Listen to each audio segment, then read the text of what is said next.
So now that we have just a basic idea of how we interpret some of the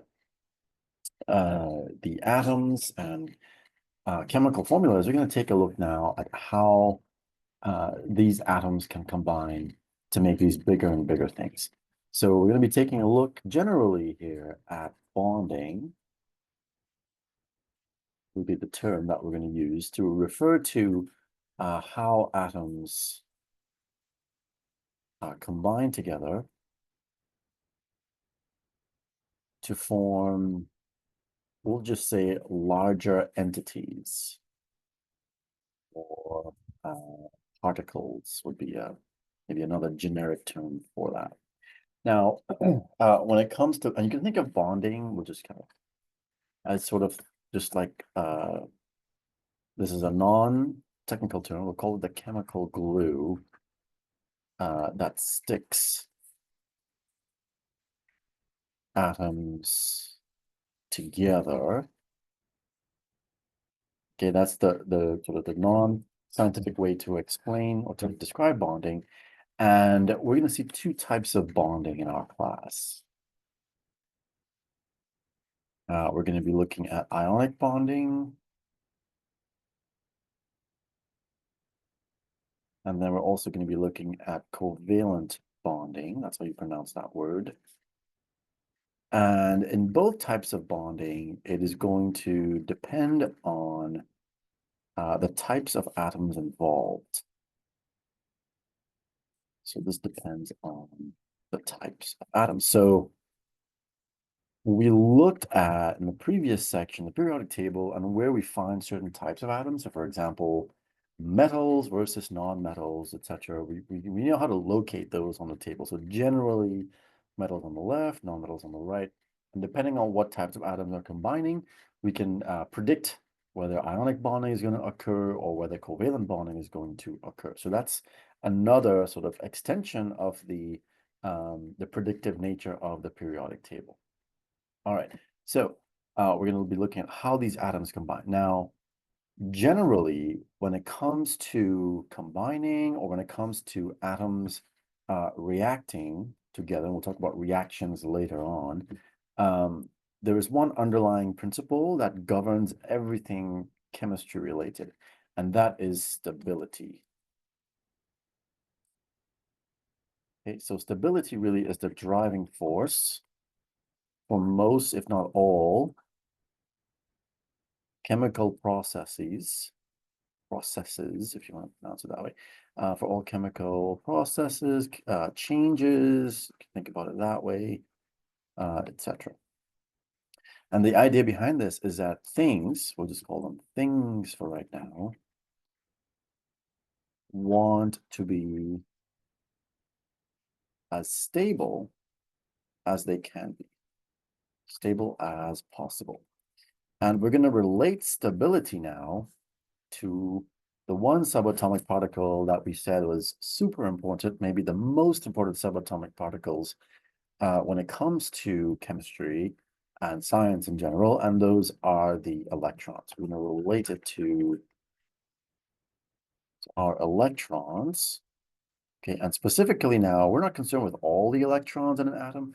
We're going to relate it specifically to the valence electrons, which remember are the outermost electrons. And when it comes to relating stability to the valence electrons, there's a very simple rule that we're going to apply. And the rule here is the most stable things, so we'll call them atoms, particles, have their valence shell, which is the outermost energy shell, the outermost energy level, completely filled with electrons.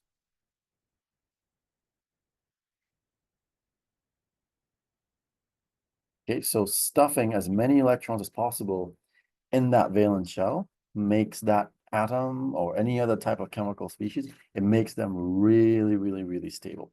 And everything wants to be as stable as they can be, right? That's the idea behind this. Now, in the vast majority of cases, what this means is, so generally, okay, this means, and there's always going to be exceptions, right? Let me just put that out there. And we'll see some important exceptions in a second. But generally, this means having 8 valence electrons. Right, and there's a word, a phrase that we use to interpret this. We call it the octet. Oct, they're meaning 8 rule. Okay, so this is what the octet rule says, is that in order for things to be as stable as possible, that thing needs to have 8 valence electrons. Or generally, in a more general way, we can say that that thing needs to have its valence shell completely full of electrons, which in most cases means having 8 valence electrons, right? And that is our guiding principle that we're going to use throughout the next section. So that has to do with stability. So how do atoms attain these 8 valence electrons? Well, let's think about now on the periodic table. Okay, on our periodic table, there's a shortcut that we can use to determine the number of valence electrons in something. The number of valence electrons is simply equal to the group number. Okay, and this is the A number that we're looking at. So group 1A, 2A, group 3A, 4A, 5A, all the way over to 8A, sorry.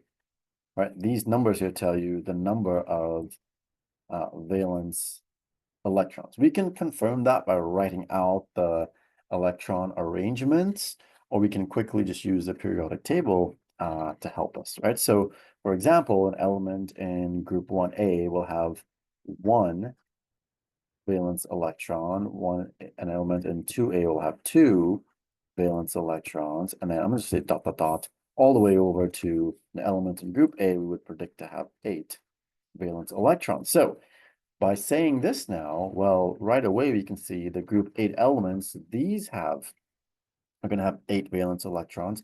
And guess what? They have achieved that octet. And if you remember, another name for the group 8 elements were the noble gases. And another name for that was the inert gases. Inert means unreactive, which another way of saying that is that they are very stable, right? They don't want to react with anything else. And guess why they're so stable and unreactive?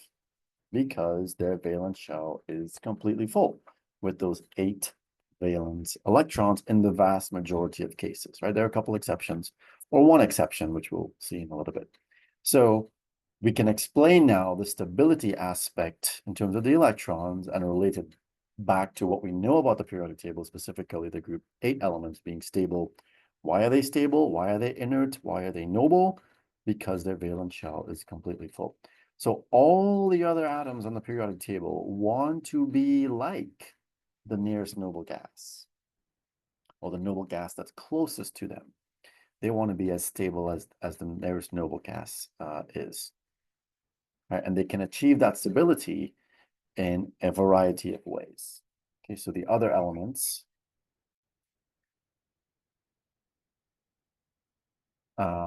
want to be like the nearest noble gas in terms of their valence electrons. Okay, so for example, an element in, let's say this one here in group 7A, that's going to have 7 valence electrons, right? And in order for it to be like the nearest noble gas, which is right next to it, which has 8 valence electrons, guess what? It's going to need 1 more electron in order to become more stable. So what we're saying here is, in order for all the other elements to be like the nearest noble gas in terms of valence electrons, there are a couple things that they can do. They can achieve that stability by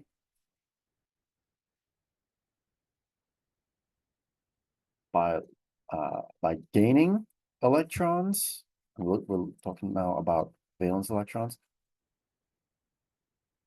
So gaining electrons, they can achieve stability by losing electrons. Or there's a third option, they can achieve stability by sharing electrons.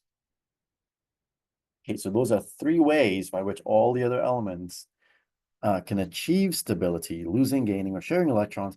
Well, now we can take a look at this and try to differentiate between those two bonding patterns that we mentioned at the beginning.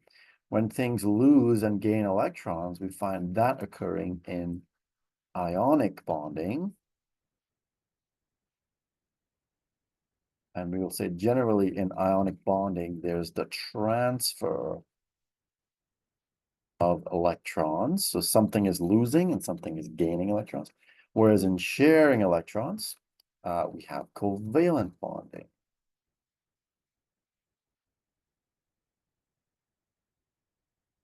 Okay, so that's just as a broad overview, sort of global view of what bonding is in terms of the glue, gaining, losing, sharing electrons, and why that needs to happen. Well, the why here is the stability aspect, right? And stability in terms of their valence electrons. So in the next section, we're going to take a look at is how the ionic bonding, this type of glue happens, and how does covalent bonding, the other type of glue, happens as well. So before we get to that section, though, let's take a look at how we can represent these valence electrons, because this is going to be what we're going to use to help us figure out the bonding patterns, right? So we're going to represent these valence electrons. You're going to write them as dots around the symbol for the element. And when we do this, what we are drawing here are going to be what are referred to as Lewis dot symbols or electron dot symbols. Okay, so I'll give you an example, and I'm not going to bring up my periodic table, but you can look at yours. If we take a look at aluminum, okay, aluminum is Al, okay, and aluminum is in group 3A. You look on your table. So that means it's got 3 valence electrons. So that means I'm going to have 3 dots, those 3 valence electrons. So the way that I write those 3 dots in is as follows. Al, I put my first dot, second one, and third. That's the Lewis dot symbol for aluminum. Okay, if I look at carbon, okay, carbon C, it's in group 4A, so it's going to have 4 valence electrons, so 4 dots. So carbon with 1, 2, 3, and then 4.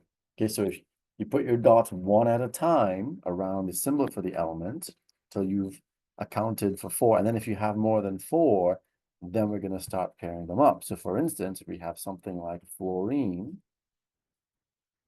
Okay, fluorine F. It's a halogen. It's in group 7A, so it's got 7 valence electrons. Well, there's my F symbol for fluorine. I've got 7. So I go 1, 2, 3, 4. And once we have more than 4, then we start pairing up. And you can pair up anyway. You don't have to start on the top or the bottom. It doesn't matter as long as you have a pair. So that's 4, and then 5, 6, and then 7. Those are my 7 valence electrons for fluorine. If I take a look at something like oxygen, the oxygen is O, it's in group 6A, so it's got 6 valence electrons. So if I draw the Lewis structure for it, there's my O. I got 1, 2, 3, 4, and then 5, and then 6. Okay, so it's very easy to draw these Lewis dot symbols, right? Symbol for the element, and then however many valence electrons. A valence electrons is simply equal to the group number. We stick them in as dots, one at a time until we have 4 individual ones. And if we have more than 4, then we start pairing up. Okay, these Lewis dot symbols are going to be the starting point for addressing and taking a look at ionic and covalent bonding.